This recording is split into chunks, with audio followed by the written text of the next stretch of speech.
Welcome to a special episode of the Muffed Punt Podcast. My name is Brandon, and tonight we have almost all the members here. Just sans Ralph this evening. We got Paul, we have Terry, we have Nate, and we're going over a very special top 5 quarterbacks of the draft. I hope you guys are excited. I know I am super excited. How we doing this evening? Awesome. Nate's back from vacation from Alabama, so he's probably a mix of happy and depressed. Nate, what is one thing that doesn't change in Alabama after a wedding? The last name? The last name. It was the last name. I really wish Nate would have answered since he was just there, but I think he forgot he muted himself. I am completely muted. Oh my god. Yeah, we're doing great. Yeah, it's cool. All right, sorry, my bad. No, dude, you're good, bud. That was hilarious. It was the last name. I was really hoping that someone would get it, and it did. I did say that. And I don't think you did. I did. I believe I did. There's no evidence of it at this point. There's no evidence. I'm glad that Terry piped up with that, though. That was awesome. I can't wait to pistol whip you, Paul. Like, I cannot wait. It was so hard not to say that before the show when we were saying hi. I was like, I gotta save it. Good job, bud. So are you guys ready? I know for myself, I've been watching literally hours of tape. I will admit up front that last year I kind of bounced out of college football for 1 year because I was like with COVID. I don't want to get my hopes up and I get super into this and then they cancel the whole thing. So I did a lot of tape to try to catch up on the fact that I didn't really get a chance to watch much college football last year. I do hope this year to be all in, if you will, from the jump. So we'll see how everything goes with that. It is tough because there's no, to my knowledge, I mean, maybe you guys can educate me on this. I know for I watch NFL.tv, MLB.tv, like all my stuff is online because I don't have cable. So I'm willing to pay, a couple bucks to be able to watch every single game from every team other than NBA because that price is just ridiculous. So, I mean, for college football, there really isn't an option because there's so many different ways I would imagine you could probably get the game or have to pay for the game with all the different universities and stuff. How do you guys normally stay up to date on all your college football stuff? I love the SEC because, I mean, that's basically the minor leagues for the NFL. And the SEC, I think that they just signed a new contract where they're going to be on ESPN. But prior to that, they've been exclusive to CBS and the CBS networks. So that was super easy to watch because just throw on CBS. Everyone's got it. And that's usually got a couple of the best teams on there. And then almost everything else, aside from like the really big games, I always just watch on ESPN's app. I mean, it's all just right there. When I did have cable, I used to love the, was it Goal Line, I think it was called, for the college game day. Like, it's basically Red Zone, but for college football. Like, that was awesome. I enjoyed that thoroughly. I don't even know if that's a thing anymore. Yeah, I mean, it's been 2 years since I watched it because I had cable 2 years ago, but I've gotten rid of it since then. But I know it's nice now in the world of YouTube, since we're on YouTube, Escape the Mind Productions. If you are hearing this in other places, definitely check it out. But if you have that ability now to be able to go in and watch endless amounts of highlights, I mean, I know I sent you, Paul, like an entire game at one point of all the offensive plays that were run. And it's kind of cool how you can, if you really dig for it, you can find maybe not the best quality video, but you could usually find something. Yeah, definitely. It's helpful. ESPN, I mean, between everyone trying to compete with ESPN finally, how did it take so long for CBS and Fox and all these others to get their own sports networks? How did ESPN just kind of run by themselves for forever? But I think it's like CBS Sports is free now, so you can always at least just catch highlights somewhere. It's just helpful. Yeah, definitely. So the hours of tape are behind us. Are you guys ready to break down the top 5? Oh, yeah. You got it, buddy. All right. So what I'm going to do here is we're going to just go down the perfunctory list, if you will, of the top 5 rated QBs here in the draft. And as we kind of talk about them, we're going to talk about where each of us have them on our own draft boards, respectively, and our own top 5. Kind of figured this was like the most succinct way to go about it. So we're going to start things off right at the top, Trevor Lawrence. One of the things with Trevor Lawrence, he is 6'6", 220 pounds. He finished 7th in the Heisman voting in 2019, 2nd in 2020. One of the things I noticed, super duper accurate downfield. His footwork is pretty polished in the pocket. I did enjoy that for the most part. One of the things I saw also is just his ability to throw people open is just crazy. So I wanted to just pop out a couple quick things, and I wanted to throw it over here to Paul, and then we'll kind of round robin it as we go. For myself, I had him as number 1 on my draft board. Yeah, I think that this has been pretty much assumed since his freshman year. That he was going to be the number 1 overall pick. And then when they played LSU, it was last year's first round pick against this round's first round pick. So I think that this has been a long time coming. I think he's the only quarterback in the class that will have a successful-ish career. I don't think there's any other quarterbacks that will be long-term starters. He's got great vision. He's got heart. He's got everything. He's got the intangibles. He checks everything on the list. He's 6'6". He can move a little bit, especially for a bigger guy. If you're picking number 1, this is the only way to go, I think. Terry? I also had him at number 1 on my board. I think with him, you saw when he was, I don't think he started as a freshman, but he came in like middle of the year. The guys won in, won a national championship. He's been in a ton of like big time national spotlight games, and he always really played well. I don't think he ever had like a really terrible game, and I think the LSU one might be the one where I don't think he really played great, but he wasn't bad either. He's a no-brainer. He's prototype size. He's 6'6". He's got room to even put some more weight on. He's tough. He's fast. I'd say he's above average speed for a quarterback. He ran a lot at Clemson. He probably isn't going to do that much in the NFL. He's got a great arm. He's accurate. And then I like his overall poise and like awareness, like you said, the field vision, reading defenses. I mean, he also is a good decision maker as well. He's thrown very few interceptions in his college career. I think the one thing that could hurt him is the fact that the hype and the expectations for him are just so off the charts. But I think he's hands down the number 1 no-brainer, lock of this draft, really. Like he might not, have great success in Jacksonville, but I think he's going to have a very successful NFL career. So what do you think about it, Nate? I have Trevor Lawrence as number 2 on my draft board for top 5 quarterbacks. He was number 1 for a long time. Recently, I've had another guy come up and creep up into that number 1 spot. He's going to be great. The only thing I think that's really going to hold him back is great quarterbacks start out on really bad teams.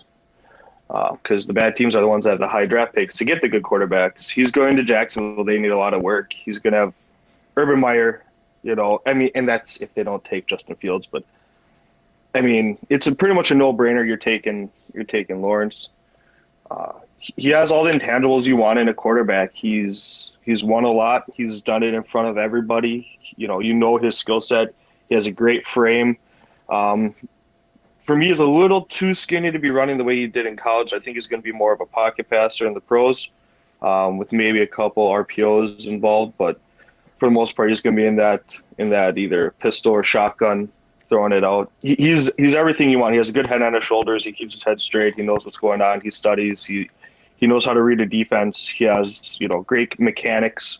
Overall, I think he's going to be a good starting quarterback in the league for years to come, as long as the team that drafts him doesn't ruin him. It's kind of funny to me that you guys had mentioned about him not running as much in the NFL. And while I think that is true, to me, when I watched the film, he was the guy that could slide the best out of the top 5 quarterbacks. Like out of all the quarterbacks that I watched, like it was more towards the end. From my understanding, he was a little more hero ball in the beginning of his career, but I think a lot of college guys do that a lot.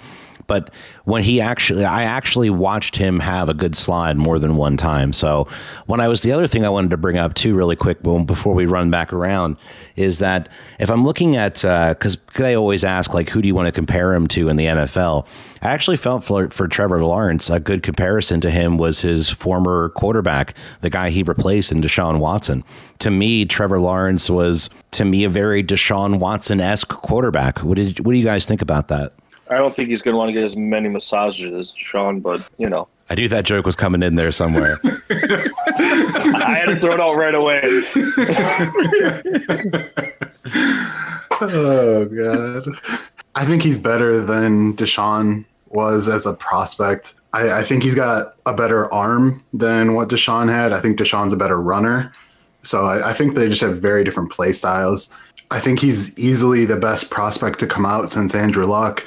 And the only reason that Andrew Luck isn't still playing is injury. It looks like he's never going to come back, which is it's kind of a shame because he had a lot of potential. But I see Trevor Lawrence as being that much of a lock that I would compare him to what's his name? Andrew Luck. Andrew Luck. Yeah, there we Andrew Luck. Sorry, I had a Damn, Paul. Fucking Christ. You stole my thunder with the Andrew Luck comparison, because that's. I mean, I don't want to go as far as saying he's like Peyton Manning, because I don't think he's that good of a prospect as Peyton Manning was coming out of college, but I definitely think he's as high as people were on Andrew Luck. I do think he's going to need to get a little bit bigger frame-wise in the NFL to hold up, especially if he wants to continue to run a little bit. And they have that, like, you know, they use him in like an RPO type of, use that kind of offense with him, but he's got it all. So I don't think there's no doubt about it. So you made an interesting point as far as bringing up Peyton, because when Peyton was coming out, everyone forgets this since he was so bad, but it wasn't a clear-cut choice that Peyton was going number one. Yeah, that's true. That's fair. I think Ryan Leaf was the other option at that time. Yeah, now he's been to jail and all that stuff. He's had a life, Yeah, that's for he's a sure. broadcaster now. He's great. He's doing good. Turn his life around. Are you sure he's a broadcaster? Last I heard, I'm he was pretty a quarterback positive he's coach. And then right. he thought, Oh, okay. no, I saw him on TV. Okay. Last I saw, he was a quarterback coach, and then he got arrested for like burglary or something, I think. Yeah, that I could be wrong on that. Don't quote me. Allegedly, whatever we need to do for the legal stuff there. but I could have sworn he got in some legal trouble. Wouldn't be a podcast if Paul didn't have to say allegedly. Allegedly. I'm going to murder you. Allegedly. No, there was no allegedly. Well, I have it on I tape heard it. now. Good for you. I feel like with Trevor Lawrence, do you guys all pretty much feel like the Jacksonville Jaguars, if they go with him, are going to end up making the right choice? Because I have heard some people, I know Nate, for yourself, he wasn't number one on your board. I've had some other people, because we're getting ready to talk about Zach Wilson, say that they felt like he might have been the top pick in the draft. Before we get into our overall on Zach, do you guys feel like that Trevor's going to be a good pick for Jacksonville? I think he's the only pick for Jacksonville. I feel sorry for him because he's going to a horrible situation that has never had a good quarterback. Who's the best quarterback they've had? Mark Brunell, maybe? Yeah, definitely. So I just... Leftwich? No, Brunell is better. Brunell. Yeah. Byron was probably better in college, and I might just think that because Byron Leftwich played a bowl game on a broken leg. He literally got carried to the line, but no, Mark Brunell was a much better NFL quarterback. I'm going to be ashamed to admit that I've probably watched more Jacksonville Jaguars games with Mark Brunell and Byron Leftwich than any of you guys. Mark Brunell was a far better quarterback. All right. Touche. So I think he's just going to a really shitty situation, and I don't think that Urban Meyer is going to be a good coach. Why is this happening? Like, come on, they're like the New York Knicks of the NFL. What are you doing? Money. Well, they talked about them as possibly splitting their time between London. And I know Peter King had talked about on Pro Football Talk, I think last week or the week before, about he had pitched maybe having like a whole division out there, because they had said basically if you're going to expand out to 17 games, how long is it going to be before you go to 18? Once they go to 18, the next thing they're going to be looking to do to get more revenue is expanding out the teams. So then maybe if they did a whole division of people out, overseas, then it would be a little bit more fair. What did you guys think about that? I think that's a terrible idea. Football is an American game. They have tried to have it in Europe before. They had NFL Europe. They had a couple other things that went.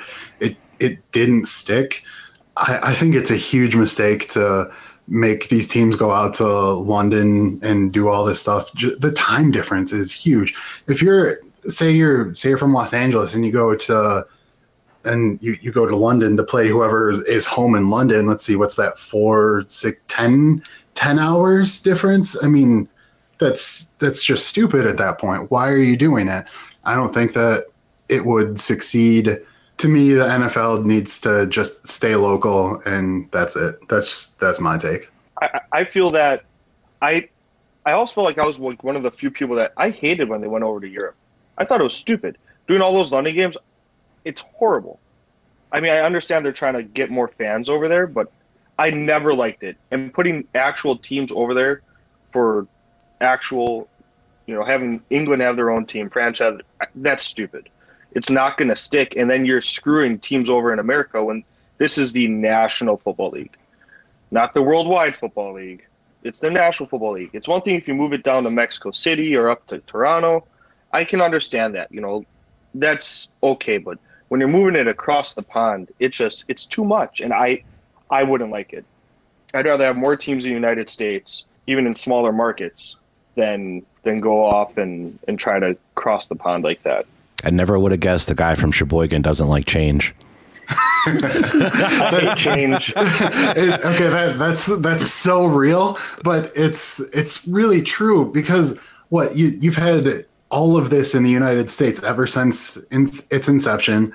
You're going to try to take it to a different country, and if they move an entire division or even just one team to London or somewhere in Europe, that they're going to play a Super Bowl over there, and if they play a Super Bowl over there, you're going to expect 90% of your audience to tune in at a really random ass time. We're talking 10. Are the new stadiums? Because I know a lot of the stadiums over there are bigger, like the capacity. Are the newer NFL stadiums on par with any of those? I would guess not, because like soccer stadiums are just absolutely enormous. Yeah, but I mean, soccer is the most popular game in the world outside of the U.S. Yeah, the U.S. Everywhere else except for us love soccer. No, seriously, it's crazy. You're not wrong. And we like women's soccer. It's just the guys. We can't get on board with men's soccer. Ever since Mia Hamm took her jersey off and slid across the field, and then did all those commercials with Michael Jordan. Yeah, it changed my life. But who cares? They get so much more money from TV than they do from stadiums. The only people who make money from stadiums is that team.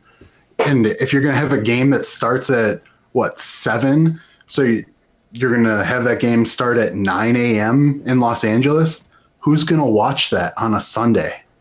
It might even be earlier than that, because when the London games are on now, it's 9 a.m. Eastern. So I would have to imagine it's going to be even earlier than that. I'm just saying, because I think it would be more of a primetime game, so I think it'd be at least a little later. But if you're doing it on a Sunday, because that's when the Super Bowl has always been played, I'm going to get a little controversial here, but you have the fakest Christian nation in the world that's going to pretend to go to church and miss the Super Bowl for that? Come on. Those are things that just, that's just stupid. I've worn a Packer jersey to church before. I'd be all for skipping church and watching the Super Bowl. No, I'm not saying that you wouldn't or other people wouldn't, but can you imagine the fake outrage that people would have? Oh my gosh, you're playing this on a Sunday in the morning, blah blah blah. Like, come on! I don't even want to hear that. I wasn't even thinking about that part. Mine is just sleeping in. It's hard enough for me to want to get up and be up and at 'em and coherent when the games are on now, let alone because I love the early games because there's so many on, and that late window once it gets into, as the red zone calls it, the witching hour. That's one of my favorite times in football right there. What's this sleeping in that you're talking about? I have no idea what that is. Yeah, I know. You people with kids have no idea what I'm talking about. All I got's a mouthy cat. I can just kick him out the door.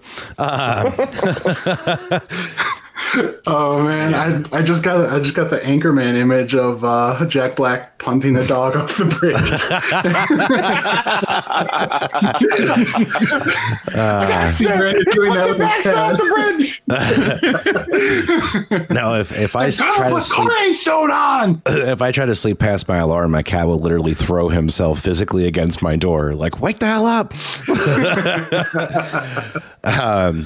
Let's get back in. So number 2 on the list, I have Zach Wilson, 6'3", 210 pounds. I mean, this guy, the popularity, I feel like, of him just absolutely surged late. I saw a lot of people start to take him over Trevor Lawrence in their boards kind of late here in the draft preparation, if you will. I mean, it's kind of hard not to see. I mean, the guy can make all the throws. I did see a lot of comparisons to him and Mahomes and Aaron Rodgers. I think it's probably pretty early if to do that at all. I did feel like maybe in some situations I could see that he could use his legs pretty similar to Mahomes. It's kind of BYU had a pretty great team behind him, though. So, I mean, a lot of these guys, if you see like with Lawrence, he had 2 amazing wide receivers. I think with BYU, Zach Wilson had an entire line and a couple guys that he could throw to that were all doing pretty good. And their offensive scheme they ran at that school, I think, is a pretty good offensive scheme as well. So I felt like a lot of things were in Zach's favor to look good. What did you guys think of Zach Wilson? We'll start with Paul. Nate, BYU, they're Pac-12 South, or are they in one of the smaller conferences? No, the Mountain West. They're in the Mountain West? Okay. Yeah. So you're going to have, to me, BYU is Gonzaga, who just got destroyed last night by Baylor. In basketball, they're going to look good because they play in a weak conference. So if you get a good team and you play a bunch of games against mediocre talent, you're going to get stats, you're going to have highlights, you're going to look good. In no way do I think that he's going to be Aaron Rodgers or Patrick Mahomes. I could see him being more of an early career Colin Kaepernick, in that he's kind of raw. If he gets the right coach, he can develop, but I don't see I don't see it. I really don't. I've never really seen it on him. I could be dead wrong on this, but I don't see him doing it. If you're going to say he can make all the throws, if you have 117 Division I teams, excluding the Division I AA, whatever that's called now, the playoff subdivision, whatever. So you're going to have 117 quarterbacks. They're all, if the top 30 are going to be able to make all the throws, that's not what it is. It's the ability to break everything down and process. I feel like playing against inferior talent in a smaller conference, even if they were in the Pac-12, the Pac-12 hasn't been that great recently. So I don't see Zach Wilson having a big future in the NFL. To speak to Paul's point really quick, that he did go 2-4 against top 25 teams.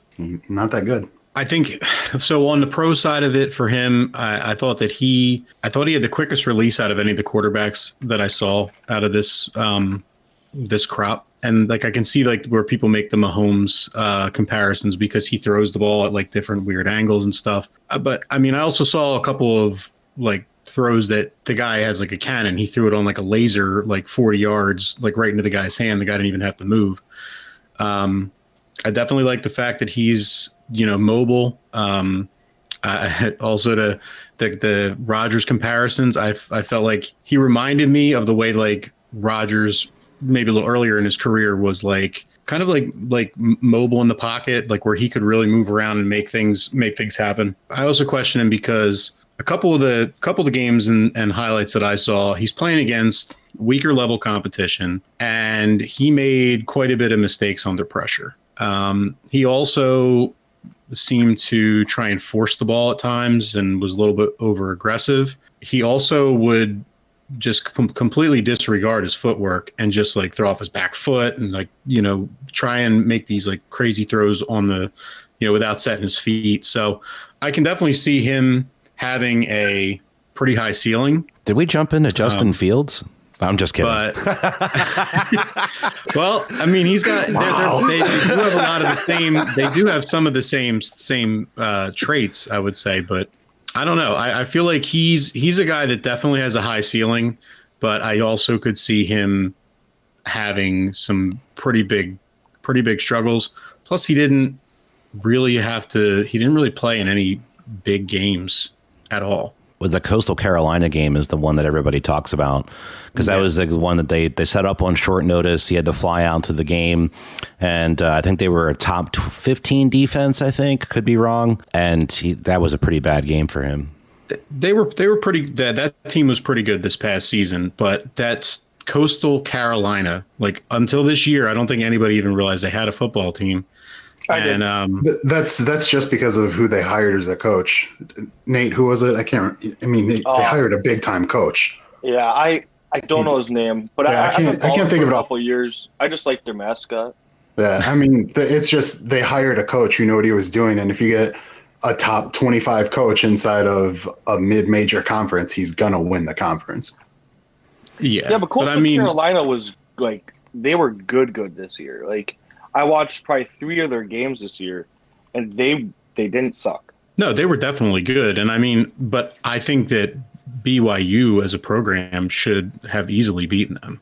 Especially the way they were just ripping people all season, but they were also playing even lower competition than them, which is kind of crazy. But this past season was crazy. So, but that, I mean, I just think that's the whole reason that I kind of am a little worried about him, because I think he could either have like super high ceiling with the right coach, or he could be a bust. People think he's Mahomes, and he could definitely not be.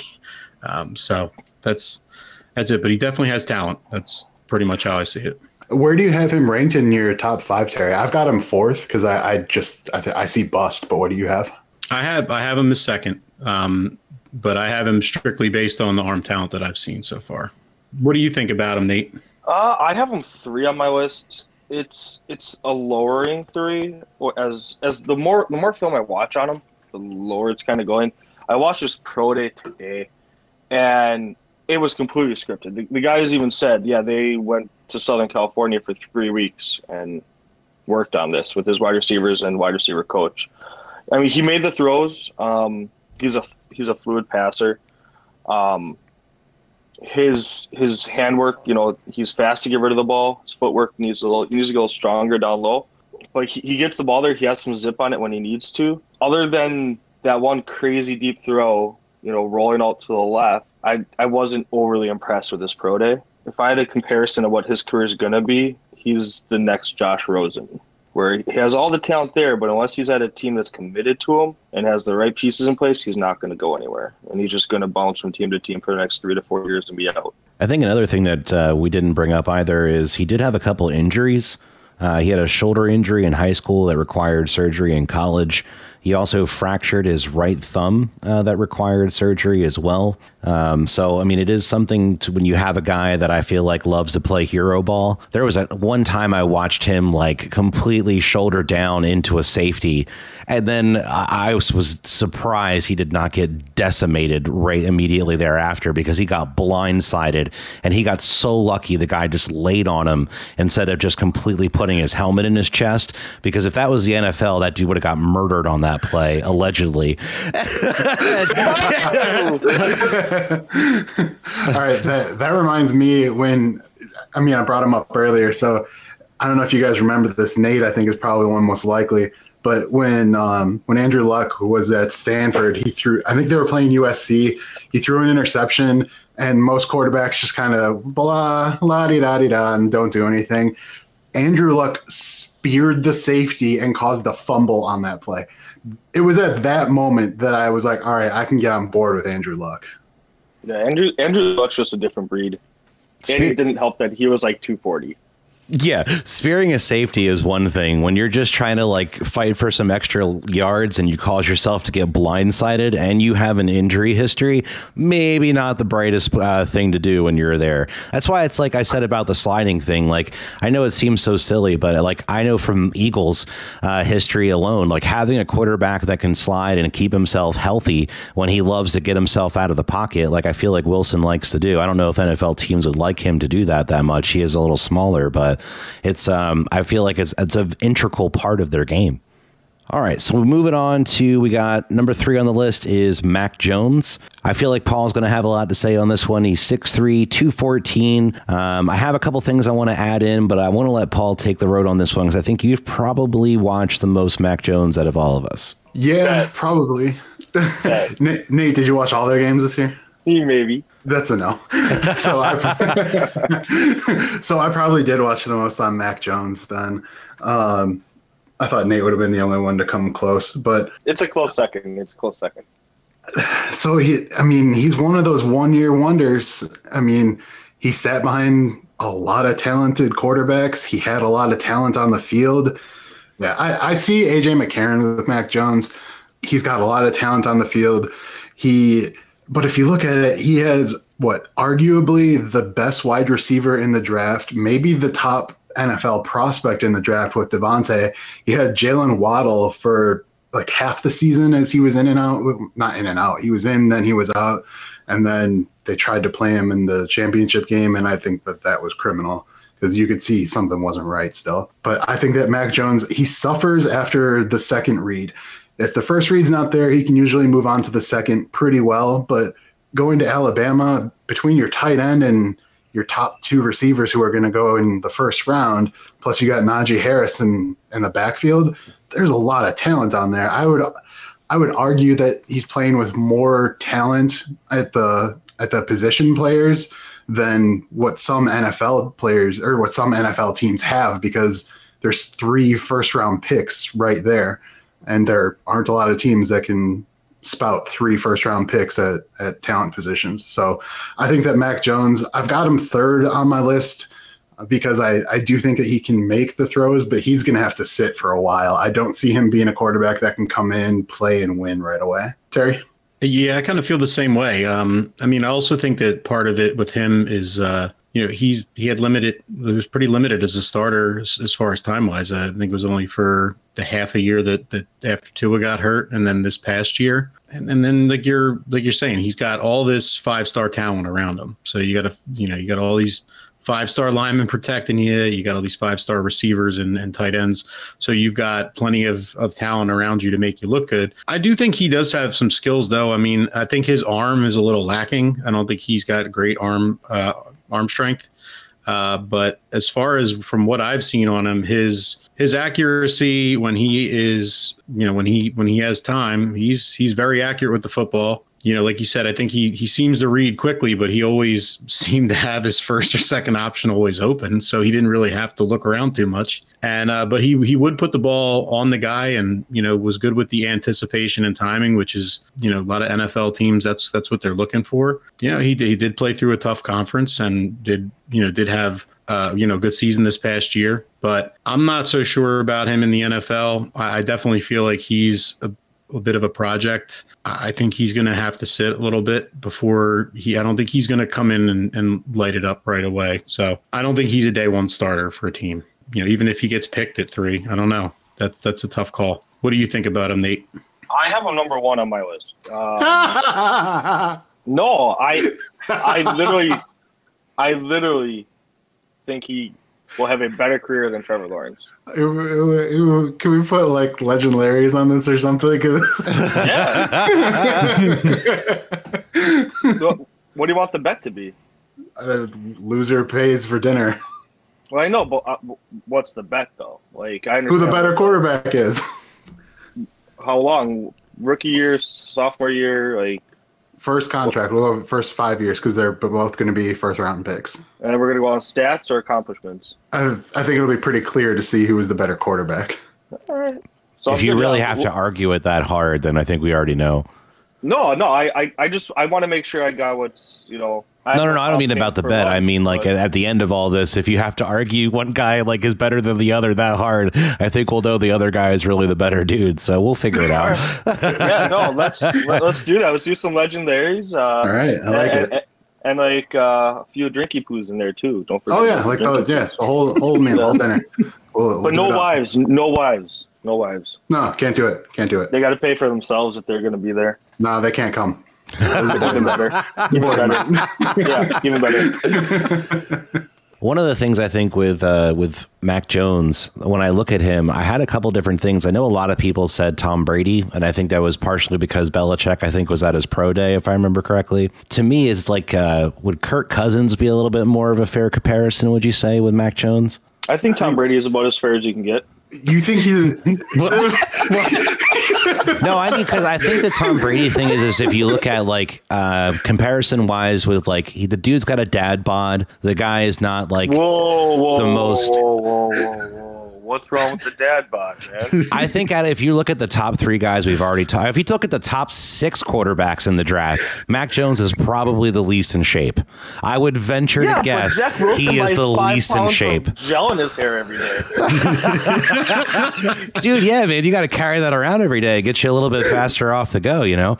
But I guess. I mean, you guys have all either coached or played or whatnot. Is that a fair? I think that's a pretty fair thing to say. I mean, when you guys, I was going to ask you about his accuracy, but I mean, even still, I think he's probably the least athletic quarterback out of all the ones we've talked about. He's the one I don't trust to scramble the most out of the pocket. He's the one that I've seen struggle the most to break out of tackles. All the rest of these guys, I think, are more physical specimens than him. Yeah, but look at the greatest quarterbacks in history. Are they running fast 40s? No. Well, you're talking about 2 different eras. I mean, if you look at the old one, Tom Brady's still playing, and he was the most unathletic person. I think that's where the comparisons are coming in, thus being my point. Right. I don't think he's that unathletic, though. I think he's kind of in the middle. He's not ripped like Trevor Lawrence is or Justin Fields is, but I mean, the dude can ball, and he has to throw the ball, and he does really well at that. I hear what you're saying. I do, but he sat behind Jalen Hurts. Jalen Hurts is arguably not a starting quarterback. He sat behind Tua. The Dolphins appeared at one point to have completely given up on Tua. So you really think that the 3rd string quarterback from that is going to be the Tom Brady of the class? And that's an Alabama fan, folks. Well, I think – well, no, but just because you're good in college doesn't mean you're going to be good in the pros. I think he has more intangibles to get him better off in the pros than Tua and Jalen Hurts have combined. You think he has better intangibles than Jalen Hurts? Yes. I don't think so. I think you're high. No, not at all. Not at all. I think you could have put Paul or I behind Alabama's line, and we could have thrown for 3,000 yards. I also saw a stat that he didn't throw football in the air over 47 yards. Doesn't need to when you're winning. And not just that. I feel like in the NFL you gotta be able to go downfield more. Like you gotta be able to. Yeah, how far did he throw on his pro day? He threw a good deep ball on his pro day. But pro days are like you said. When you're up 21, there's no rush on you. You know, I mean, my notes on him. I have him small legs, slow, not mobile, not strong, unathletic, but he's very accurate when he has time. You take that back. He won a national title for the greatest coach in the history of the game. With the greatest supporting cast out of any of these guys. Well, Trevor Lawrence had a great one. Trevor Lawrence did have a great supporting cast. You just said he has chicken legs. That's Paul. That's Paul hoping that you weren't paying attention 5 minutes ago. You want to see chicken legs? I'll show you chicken legs.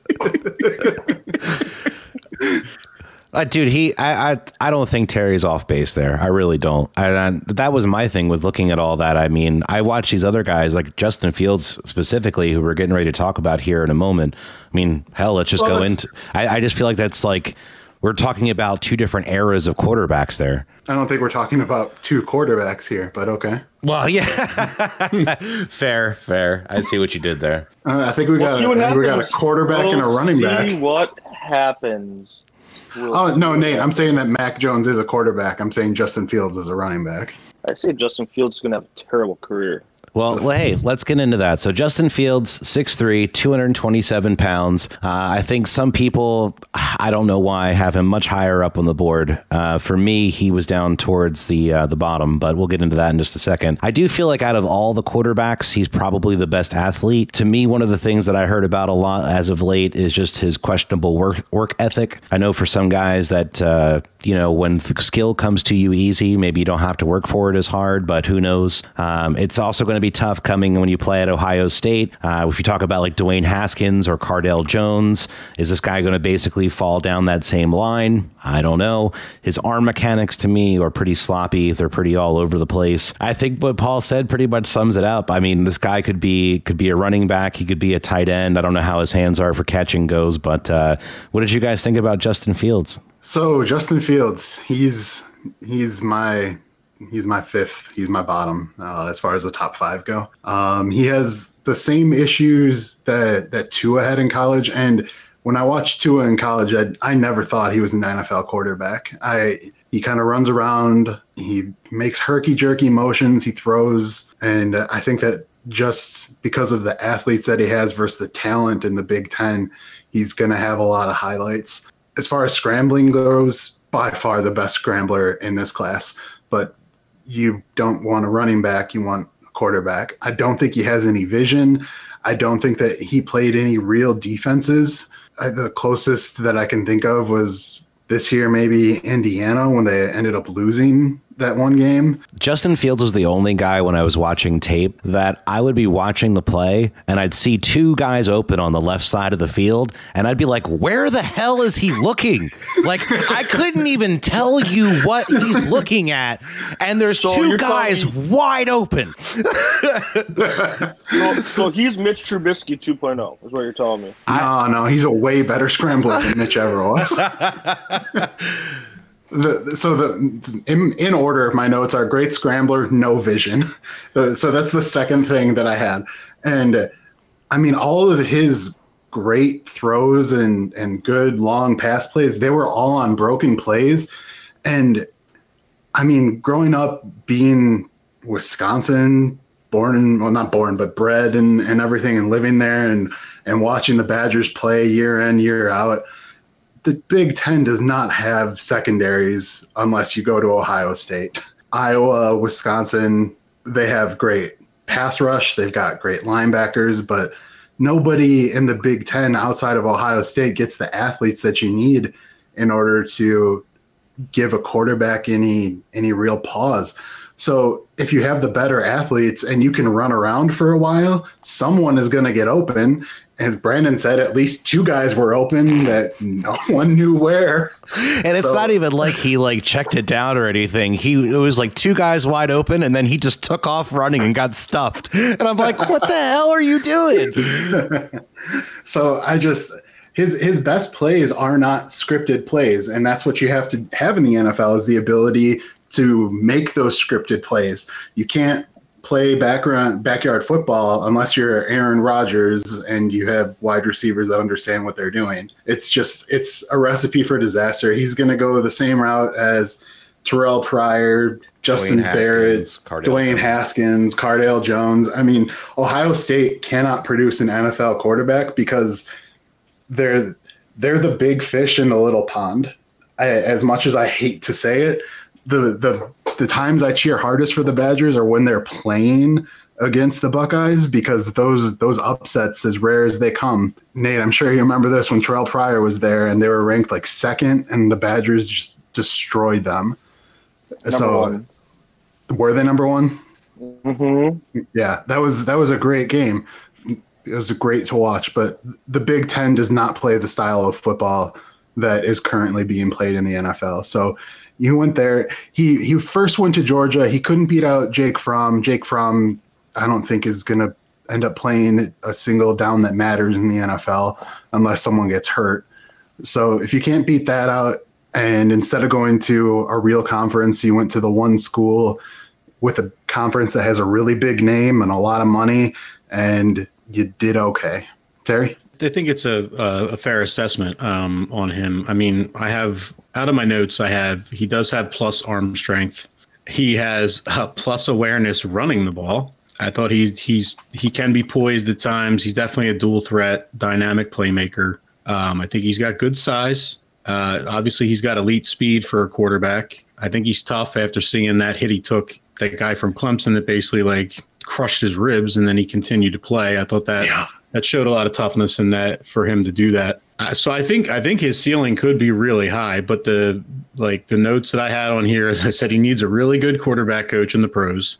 He needs to learn how to read a defense. I said he has questionable field vision, definitely a questionable decision maker, holds on to the ball too long, takes too many sacks, and the Ohio State QB history. So Paul kind of touched on pretty much all those things. But I definitely think if someone can get, I think he really needs to go later in the first round to a team that has maybe an aging quarterback. I think maybe a team like the Steelers, where he can kind of get a year or two maybe to sit and wait they could get him coached up, get the QB mechanics that he needs, because I think he definitely has the tools. He's questionable with throwing the ball, but he can certainly run around and make plays. But that's not what's really going to win you games in the NFL. You got to be, you got to be accurate with your passes. You got to be able to, make timing throws and things like that. And he's definitely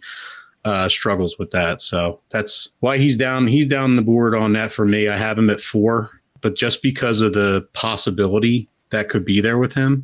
But that's kind of my feelings on him. What do you think on him, Nate? Real quick, Nate, just the one thing.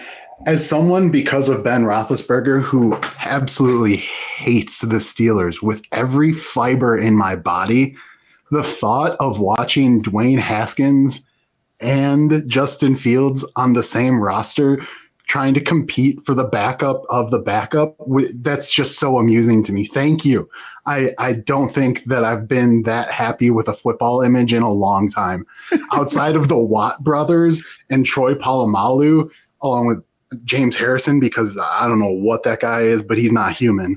Like, everything else about the Steelers, I hate. So thank you for giving me a positive image. Terry, thank you.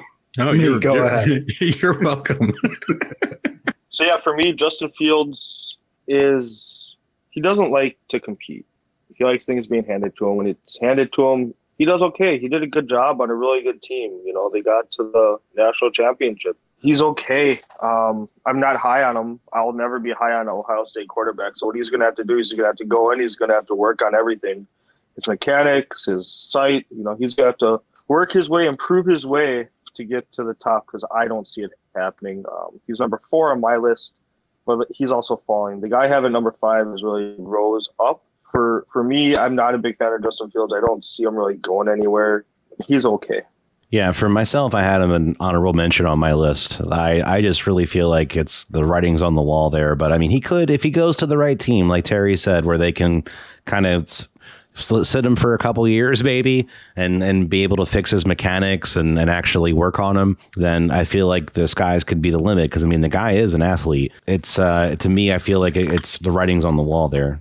I'm a little intrigued by all of this, because I think it speaks to the state of the game right now, and that everyone thinks that a quarterback can make or break everything for you. Because if we go back to the 90s, there were 2 quarterbacks taken in the first round most of the time, maybe 3, unless you have a draft like the Dan Marino draft, or whatever. What, there were like 7 taken in the first round, I think. Great 30 for 30. Yeah, great 30 for 30. But you have so many people willing to give up so many assets. Look at all the teams that have traded up just to have an opportunity to draft one of the top 5 or 6 quarterbacks here. And if we're honest with ourselves and look at not being able to find 2 wide receivers wide open on a play, who's another quarterback who's been a consistent starter in the NFL who's been a first-round talent? Nobody. There's just so many quarterbacks being taken in the first round that aren't first-round talents. These are guys who are 3rd, 4th round, mid-round picks who you try to develop, but because you're going to throw them into a starting role because they're first-round draft picks, they're going to have their career just destroyed. We're also coming off the was it Goff and Wentz went 1 and 2, and they both got dealt in the same offseason. We could see the same thing happen here. No. I think that Trevor Lawrence is a better talent than either one of those guys. But yeah, I get what you're saying. This could be a vastly different landscape, but I feel like I very much agree with what you're saying, though, because I really only feel like Trevor Lawrence probably is the best everyday starter on this list as far as teams would go, and he's going to be on the Jaguars.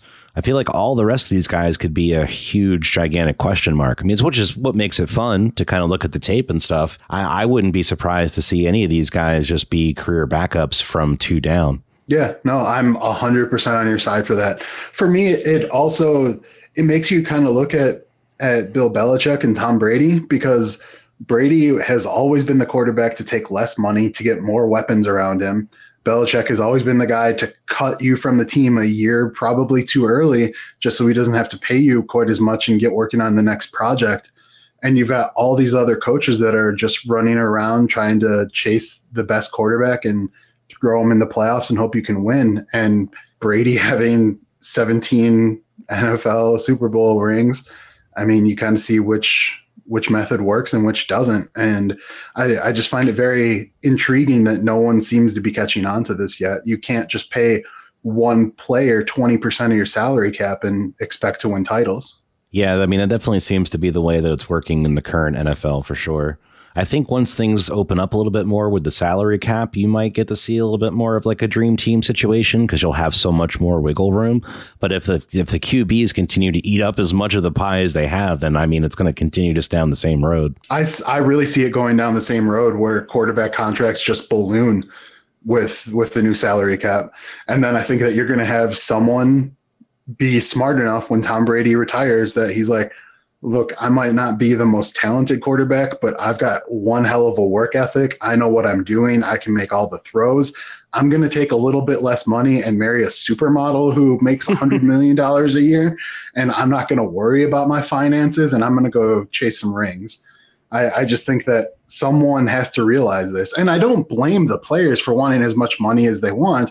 I mean, you're in an opportunity where most of these players come from nothing, and you can set up generational wealth if you know what you're doing, where your family will not have to worry about money for the foreseeable future. So I don't blame people for taking money. I just think it's the wrong way to go if you want to win titles. Yeah, I think that's a fair statement for sure. Either one of you other two want to comment before I move on? I mean, I definitely agree with that. It doesn't make sense why you could. I mean, they're getting paid, like you said, you want to get paid, but at the same time, if you really are a competitor and you want to win, then what's a couple $1 million to get a few more players around you that are going to help you make that chase for the ring? I agree with it. I don't understand why more of these guys haven't caught on to that yet, but.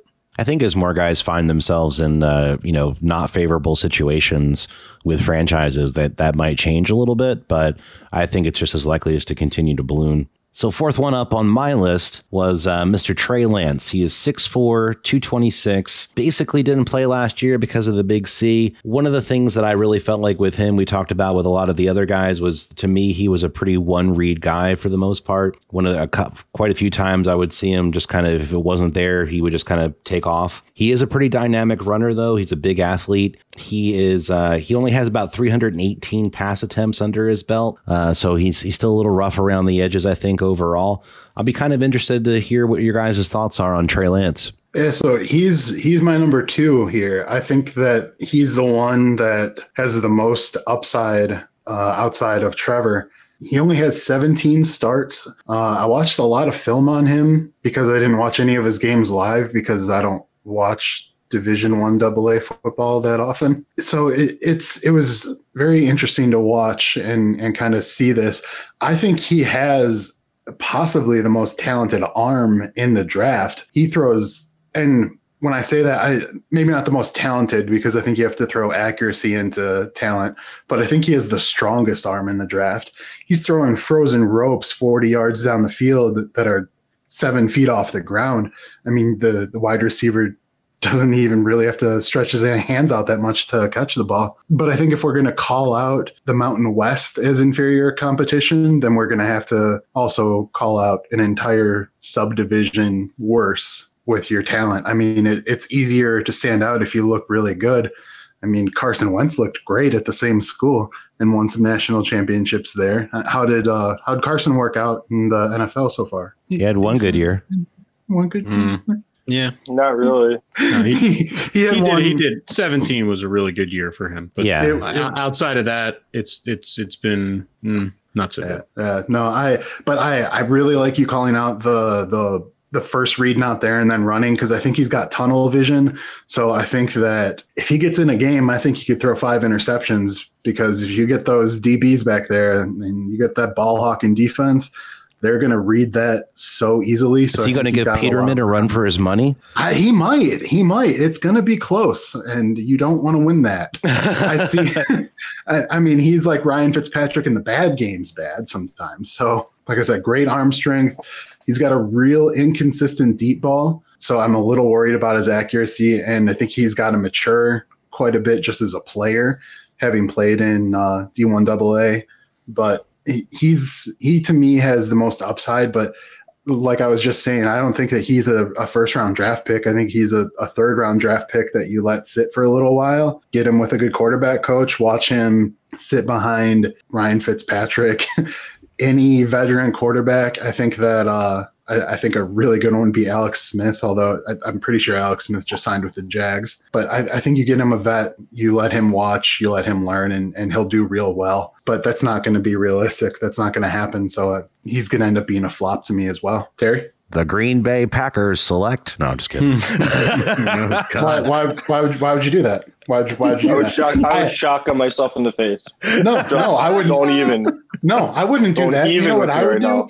I would fly out to the Philly area, and I would beat your ass because I don't bring up specifically, just not to piss you off, things about Carson Wentz and all of that. So if you want me to start going down that route, I'm going to first punch you in the face, and then I'll come home. Paul, can we meet on a connecting flight out there? Dude, I'll drive to Milwaukee and we can fly out together. I don't care. That's funny. Teach you a thing about a thing or two. Terry and I will meet you at the airport. All right. After we beat your asses, we'll teach you how to drink like you're from Wisconsin. Oh, jeez. I have him, Trey Lance. I have him as my honorable mention, so he's technically sixth on my list. But I see him as a. I mean, I kind of see him as a bust in the NFL because I think he's going to go up. He's going to go way too high in the draft. Someone's going to put him in way too early, and he's not going to be ready for it. And then it's just going to cause chaos for his confidence and everything else. But he certainly looks the part. I mean, he's got the size. He's got a really, really good arm. He's super athletic. Yeah, he's got a lot. But I feel like the jump in the level of competition that he's going to make from the FCS or whatever it is to the NFL is going to be a lot for him, being a guy that's coming in as a high, probably more than likely top 10, probably top 15 pick, and having to, live up to those expectations and get put in too early. I just don't know. I kind of see him as having a pretty high ceiling, but a really low floor. So that would kind of scare me unless, like, again, with Justin Fields, if he goes to the right team that can kind of, let him sit back, get him with a good QB coach and not throw him out on the field in week 7 or 8. And then it's just all going to go downhill from there. What are your thoughts on Lance, Nate?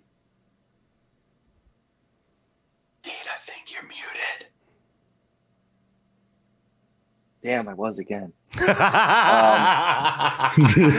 Brandon, is it just me, or is this like at a meeting at work? Basically. So, for Trey, I have him at 5. He could very well be 3 on my board. I wish he got a few more games under his belt at North Dakota. First 16 games he played, he went undefeated. Yeah, it was against lesser talent, but he still balled out. He runs a lot. He runs strong. He knows how to push through, but at a quarterback in the NFL, that's not something I'd really be too happy about. I try to get him to be more pocket. He throws a good deep ball. He has a laser of an arm. It all depends on where he goes. For me, he could be more like a Jacoby Brissett. He could be a great backup quarterback, but unless he really works hard and gets on the right team with the right coaching staff, I don't think he's going to be a starter for at least a few years, but I don't think he'll be a solid starter during most of his career. I will say that as far as arm strength goes, I see a lot of Justin Herbert there. Yeah, I saw that comparison a lot. Yeah, I was pretty down on Justin Herbert, so I didn't watch him in college because I hated him because he beat Wisconsin, but he turned my head in the NFL this year. I'm a fanboy now. Yeah, I did not know what to think of him. I heard that when he came out of college, he was just like an animal for film and just trying to get better. Herbert was. I love that. He had to be. You can't trust most Pac-12 quarterbacks. Why not? Exactly. They're so good. Mm-hmm. No. Most of them are. They trash. So I didn't know what to think of Justin Herbert coming out, but wow, did he ball last year? I mean, we could very well have that situation with one of these guys as well. But I think We may not. But so last one we have on the list here for me, my number 5. I know he didn't show up on the list for some other guys, but I know Terry, he showed up on your list as well, was Kellen Mond. I thought for me, this was a guy that I thought had a lot of upside when I was looking at the other quarterbacks in the draft, trying to figure out who I wanted at number 5, because I put Fields in my honorable mention. It was kind of between Trask and Mond and Mills. And if I was looking at those, I just really felt out of those 3 that Mond was the best quarterback out of those 3. So he was a 4-year starter. His touchdown interception ratio went from 2-1 to 6-1 in 2020. He's a pretty accurate, relatively accurate quarterback, and he's definitely can scramble out of the pocket as well. What did you really like about Kellen Mond, Terry? I thought that he improved. I mean, I like the fact that he was a 4-year starter. I also think that he improved. Like you said, he made some big jumps from his junior year to his senior year. And I also think that the team around him, they have a lot of talented guys, Texas A&M, but I don't think he had the greatest supporting cast around him. But I was impressed with some of the tight windows that he would throw the passes in. And I mean, it was just like zipping it right through. He seems to me as he could be the steal of the draft. I think he's going to probably fall. I mean, well, he's starting to come on into the radar now on some of these, scouts boards and things like that. But I see him maybe being like a late 2nd round pick, maybe like a 3rd round pick. And I think a team that gets him there, I think they could potentially get a steal, because normally when you get a guy there, you're not going to expect him to come in and play right away, and you can give him some time. And I think that's exactly what he needs, is just a little more time, a little fine tuning of the mechanics. And I think he could end up being, up there at the top of this board potentially when everything's said and done, as far as when we go back and look at all these guys as a whole in a couple of years. I like him, but I think that you're getting an artificial bump in his numbers by getting Jimbo Fisher in there. As much as I hate Jimbo Fisher because I hate Jameis Winston and hate Florida State, he's a good coach. And I think a lot of it was scheme, playing more to his strengths, because I think that he's a much better coach than Kevin Sumlin was. I think that a lot of it has to do with the coach, the scheme, more than the ability. If you can get him in the 3rd or 4th round, perfect. He's a nice little project. I have him as number 7 on my board. Did you guys, I know for myself, I watched some film on Trask and I watched a little bit on Mills. To me, I didn't see really anything that impressed me that much. It seemed like Trask to me was like a bargain bin Tim Tebow. What did you guys think? I see where Trask is trash.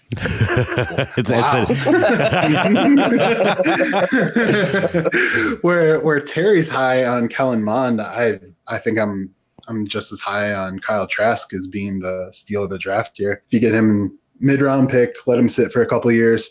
And I will openly admit that it could just be that I like his story.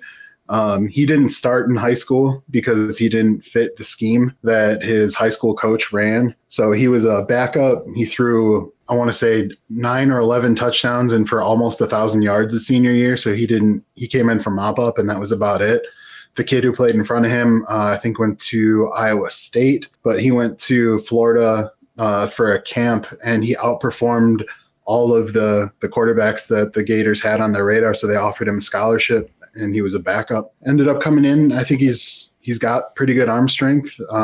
Reminds me a little bit of Will Grier from a couple of years ago. So I think if you can let him marinate a little bit. Yeah. Gotta let that one marinate. Gotta let that one marinate a little bit. but to be fair, I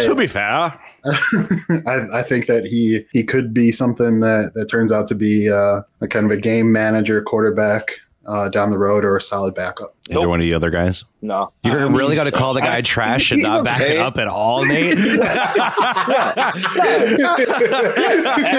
Absolutely. He's trash. The guy's trash. Nate, why is he trash? He's just trash. Okay.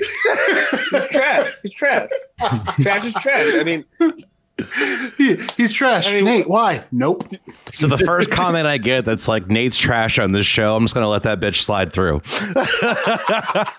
Yeah. And just let it trash.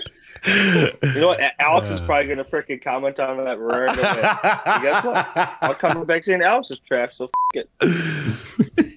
Hey, at least we have fans, man. I'm happy for each and every one of them. All right, so shout out to Alex. She's my biggest hater. All right, so I think it's going to pretty much wrap up our top 5 QBs here of the 2021 draft. I'm definitely super excited because we're working pretty hard on trying to see if we can find a way to maybe be live for the draft. I know Paul and I have talked a little bit about possibly setting up something so that when we record the show, maybe we would stream it, and then we can always cut up the show and actually release it as like a fully produced show thereafter. But it would be kind of fun to get some audience participation and give people a chance to super chat in and tell us their thoughts as well. And give you guys a little bit of a behind the scenes look at things as well, because you kind of see the rough stuff that we cut out. And because sometimes that's some of the best stuff and it never even ends up making it to air. On our last episode with the Cowboys stuff, the first 40 minutes that we're on that we didn't even record were the funniest thing of all. So it's I feel like if we were able to do that, it might be a lot of fun, and we'll kind of have to see how things go. I would love to shoot for the draft as maybe a soft goal, and we'll see if we can make it work. What do you guys think? Yeah, I'm good with that. That'd be fun. Yeah, I'm down. Especially with 10 minutes between, we can at least do the first round. 10 minutes between picks and oh yeah, totally. I feel like we should be able to do that live. I don't feel like that'll be hard for us to do at all. And we can kind of have some fun with that and, chat it up as we go. So definitely look out for that. I want to thank everybody for making sure that you guys tune in. We did have one more topic for tonight. Paul's going to take it over here. We got a little bit of trade action we want to chat about. So Darnold, he's no longer a Jet, and I can't imagine how happy he is, but I think he's trash, kind of like trash. I don't know. Pac 10 quarterback. Yeah, but I'm not going to give you a reason as to why. I'm just going to sit here. It speaks for itself. No, I think that. I think we all can agree on that, Paul. Thank you. I completely understand where you're coming from. Oh man! All right. Well, I think that. I was never high on Darnold. I'm not high on USC quarterbacks for the same reaon I'm not high on Ohio State quarterbacks. They're never any good in the NFL. It is one hell of a party school, though. Actually, shout out to my cousin. She actually just got into their business school to get her MBA. So, congratulations. Luck. You're about to have some great college memories, my friend. Anyway, I think that we could see the writing on the wall. The Jets are a dumpster fire, and the only way that Darnold was going to get a chance to resurrect his career was going to be elsewhere. I think that the Panthers are an interesting landing spot. I think that they got as much for him as you could have with a second, a fourth, and a sixth. I don't think he's worth that much. But what I thought was interesting is they're already telling Teddy Bridgewater's camp that he can seek a trade. So it's not even a competition in their eyes. They're just going to hand the team over to someone who has no NFL success and was mediocre in college. Maybe it's just me, but I don't think it's that smart. Terry, what do you think about the trade? I kind of equate it to the Josh Rosen trade a couple of years ago, except I think they got a second rounder in that year's draft, and then and then this one's kind of flipped where they're getting a second round pick the following year, the next year, I believe. Yeah, sixth round this year and then second and fourth next, I believe is what the terms were. I don't think Darnold's good. And I actually think that Teddy Bridgewater is better than people give him credit for. So 100% on your side. I really think that the Panthers should reconsider their position, because is Darnold is he coming on the last year of his rookie deal? I think he's going into, this is going to be his fourth year, right? So then he's got the team option for the fifth since he was a first rounder. I feel like he's been in the league for a few years. I don't know what year he was drafted, but I don't know. I've never been high on him. I definitely think that him getting drafted by the Jets really hurt his career. I think he could have probably been a little bit better in a little bit better situation. I think that Teddy Bridgewater should be their quarterback. I think they're making a big mistake by handing the keys over to him. I really do. I wonder if Teddy B wanted to stick around, because I know that everything I heard that Carolina were all in on Deshaun, and obviously they were monitoring that situation. And then when things just got too messy, this is what they went with. Everything I heard was it was between Carolina and the Eagles when it was the whole Watson situation, which, I mean, you can take that with a grain of salt, but I really do feel like seeing this trade happen, Carolina was going after a quarterback regardless. I think they were just trying to get something. Yeah, but they could easily take a quarterback in this draft if they wanted to. Oh, they still very well may, and they still may very well go after Watson. They still have the picks. They still have a first, sure the Jets are still going to take they're still going to draft a quarterback. If they were smart, they'd draft the offensive tackle out of Oregon. But Darnold was drafted in 2018, so this would make it his fourth year, if I'm correct. Sorry. He was in the Rosen draft with all those guys. So he's got this year for sure, and then he's got a team option for next year. So let me pose this question here. So out of Teddy Bridgewater, Sam Darnold, and let's just say potentially Justin Fields or Trey Lance, who would you rather have as your starting quarterback? Justin Fields, hands down. Teddy B. Teddy B all day. Teddy. Okay. In every way would I choose Teddy. Why make this deal? I just think that maybe him and Rule don't get along, or Rule doesn't see him as his guy. There's got to be something there. I think it's ego. I think it's hubris. I think that Rule wants his own guy, and Teddy was there before him, so he doesn't want him. I think a lot of coaches end up doing that, and that was one thing that I liked about Matt LaFleur when he came into the Packers, was that he kept their defensive coordinator for a little bit. Even though he was in place before. I think that this is just ego going to his head, and I think it's going to backfire. So for Terry, yourself now, with seeing what's happened here, and now there's talk about the Falcons possibly trading out of their spot as well for teams that want a quarterback. How do you feel about the Eagles moving down? Going back to the day that they traded back in the first place from 6 to 12, I feel like that why make these moves now? Why not wait until draft night and see how the board shakes out? Like, it doesn't make sense to me to move back pre-draft, because at least you get a chance during the draft to see who's going to fall. Like, potentially the way that the quarterbacks are apparently going to go off the board now, Pitts could have potentially been there at 6. So now you've just lost out on him, who he to me, I think looks like the best non-quarterback in the draft. Wrong. Okay. I'm going with that. But I think Pitts is going to be, I think he's going to be a super high level player right away and for a long time. I 100% agree with you. I think he's the second best player in the draft. I just think that Devontae is going to be Tyreek. Even though, Pete, do you think more so than, because I know a lot of people were making that comparison with Waddle. I think that Devontae is better than Waddle. And I know that statistically you're not going to be able to make that because Waddle was out for a good chunk of this year. You like Devontae more than Jamar Chase? Yes, I do. Okay. That's just me. And I mean, I love the guy's college career. I mean, he just does it. I mean, but I'm a little worried about his size in the NFL. You worried about Tyreek Hill? Tyreek Hill is built like a running back. Devontae Smith is built like a punter. I don't think that Tyreek was built like that coming out of college, though, was he? Like, didn't he put on a good chunk? He was still pretty thick. He got more ripped within his first 2 years. I will say that, but talent wise, there's no doubt about it. Devontae's ridiculously talented, but I mean, as a wide receiver, it's hard to pack on 20, 30 pounds and be able to keep your speed. Yeah, I do agree with that. I just think he's got the most upside, but I think that Pitts is right there. I think Pitts is number 2. I think that he's going to be something special. So I think that you can't go wrong with either one. It's going to be a fun draft when you take out all the quarterbacks.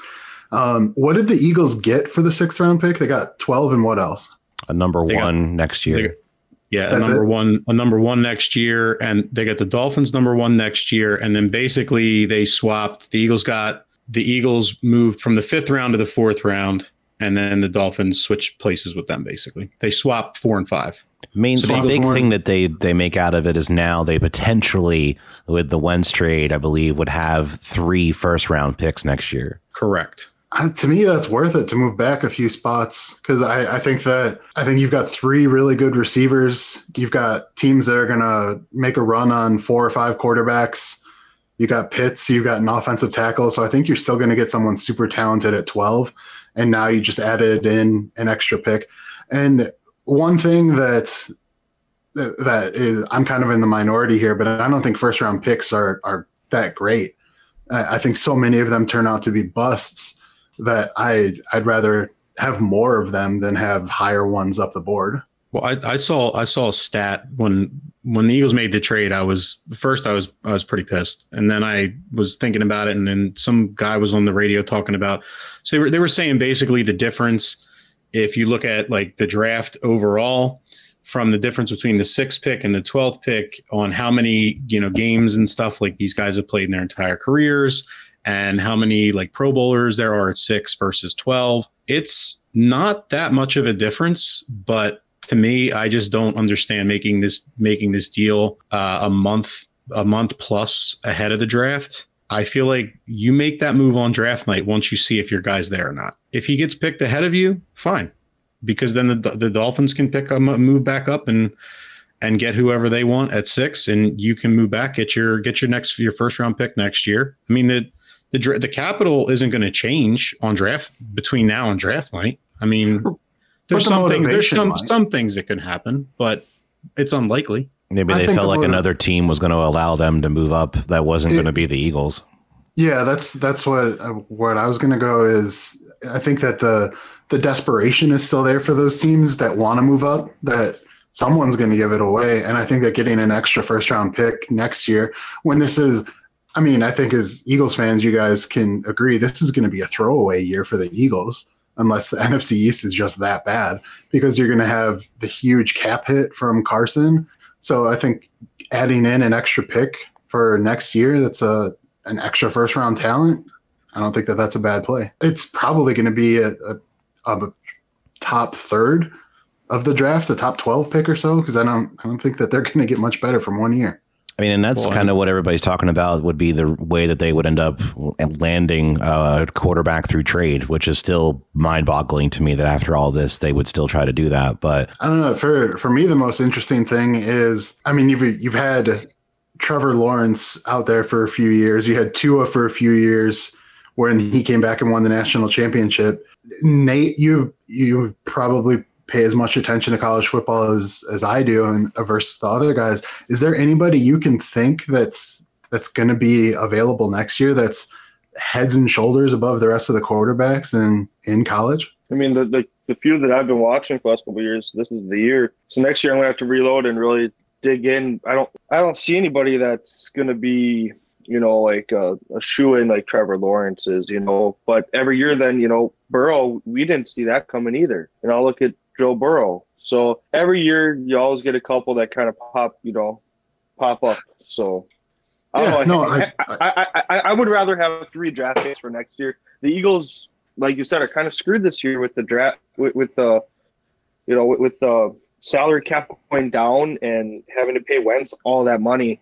This is, if they pull off a miraculous year and do good, that's awesome. But I would keep those 3 and reload, and I'd much rather have 3 first-round talented people on my team next year. When my salary cap's bigger, I can sign a couple extra people on that I couldn't do this year. I don't have to pay Wentz anymore, and move on. If you want to get a quarterback, if Jalen isn't it after next year, you have 3 picks to do what you need to. You can either trade for the guy you want, or you can draft the guy you think is going to fill the shoes in the best. You're in the driving seat at that point. You might see 3 out of the 4 NFC East teams draft quarterbacks next year.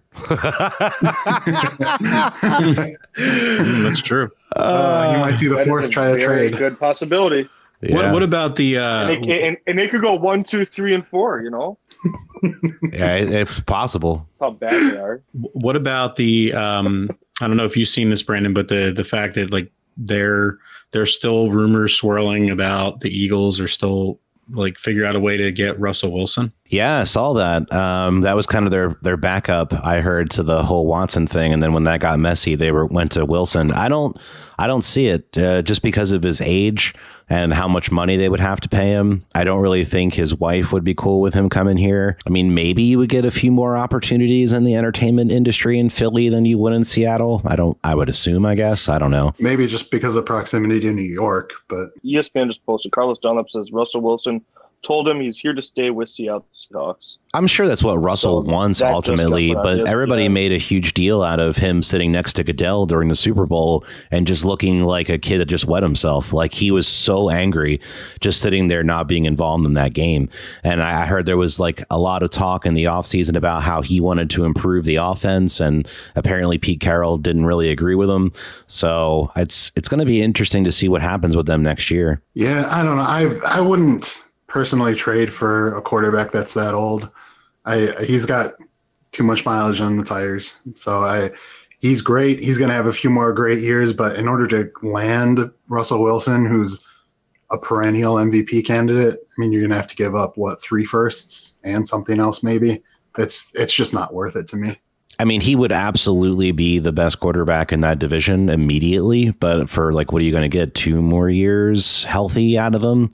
Because he's been hit more than any other quarterback in the NFL, right? Yeah, but that's just because Dak broke his leg in 7 places and didn't get to finish out the year. That's true, but it's it's still crazy that Dallas's offensive line just completely took a shit.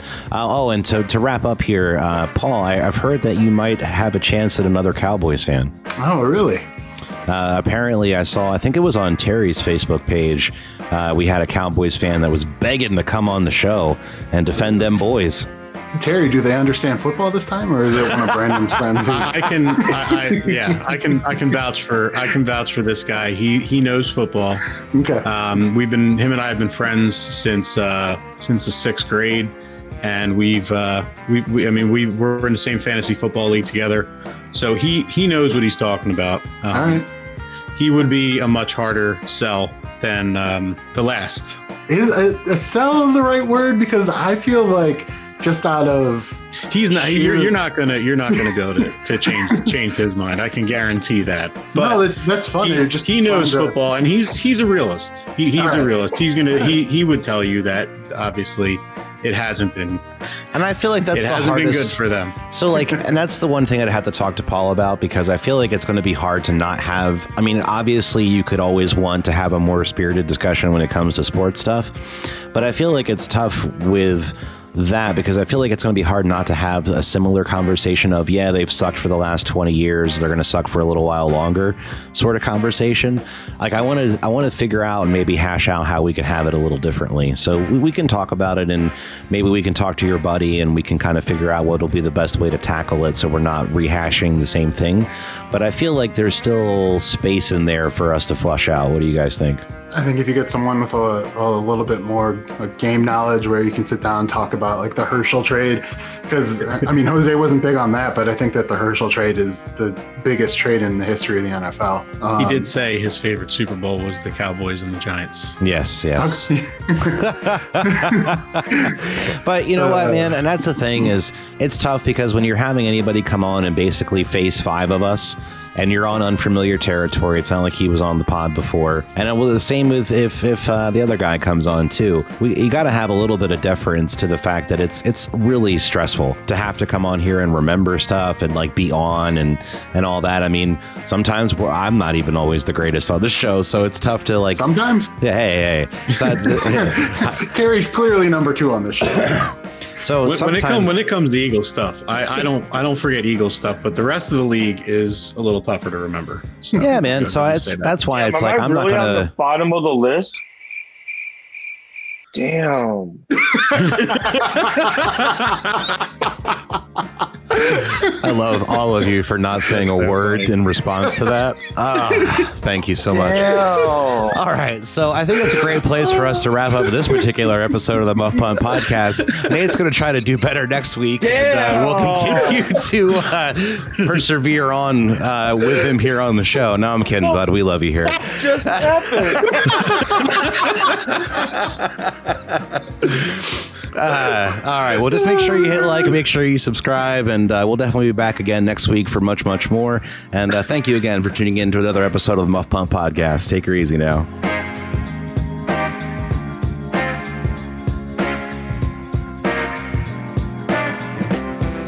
if he can do that. And what happens on 2nd and 2 at the 26? My guy waves out. My guy waves out, just like Chicago. It's the Chicago nightmare all over again.